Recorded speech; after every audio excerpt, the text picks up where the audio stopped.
In recent years, it's become a common convention to convert an unordered list of links into a navigation bar.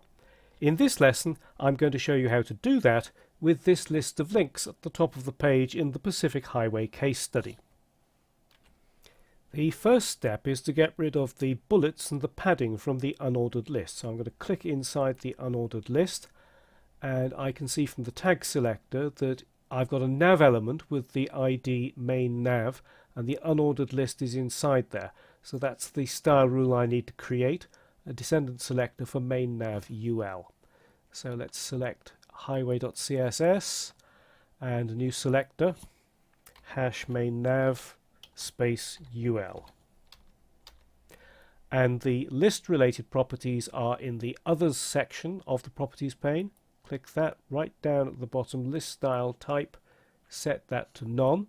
The bullets disappear. Back up to the layout section and scroll down to padding.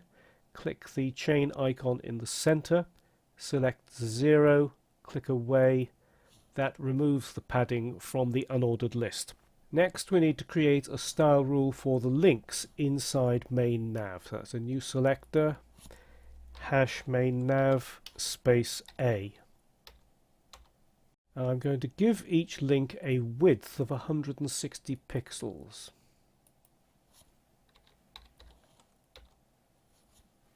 I'm also going to increase the padding around each link to make a larger clickable area.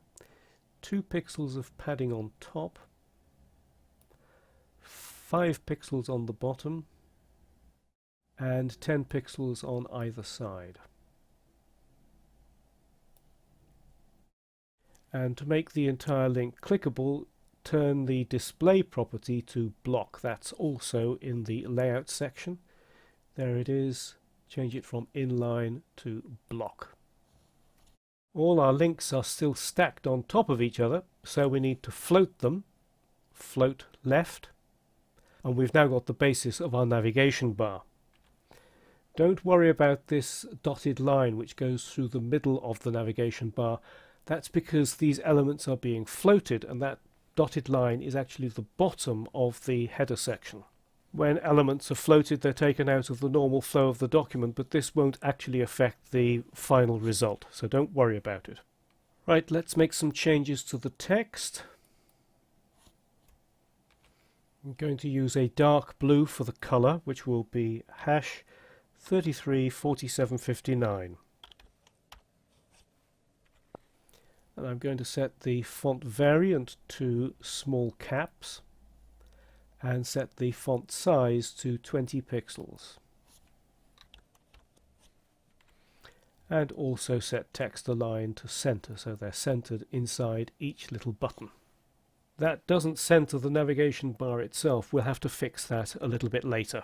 This main nav A rule affects the links in all states, so what I want to do is to create another rule which will affect them in the hover, active and focus states. So add a new selector, and it will be hash main nav space A colon hover, comma, hash main nav space A colon active, comma, hash main nav space A colon focus. And all I want to do is to change the color to a much lighter blue. So I'll add that in there. It's hash 82 B75.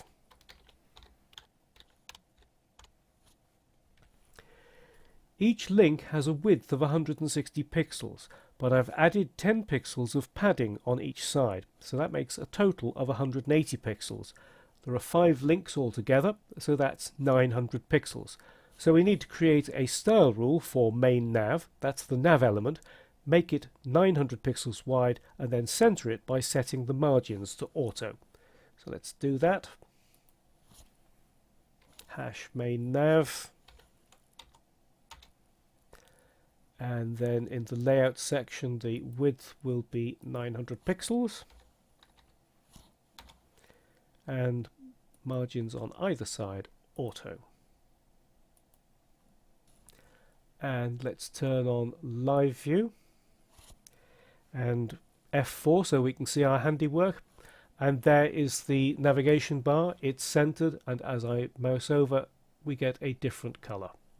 Converting an unordered list into a horizontal navigation bar is relatively simple. You remove the default padding and list style from the unordered list, then you give the links a specific width, set their display property to block, and float them to the left.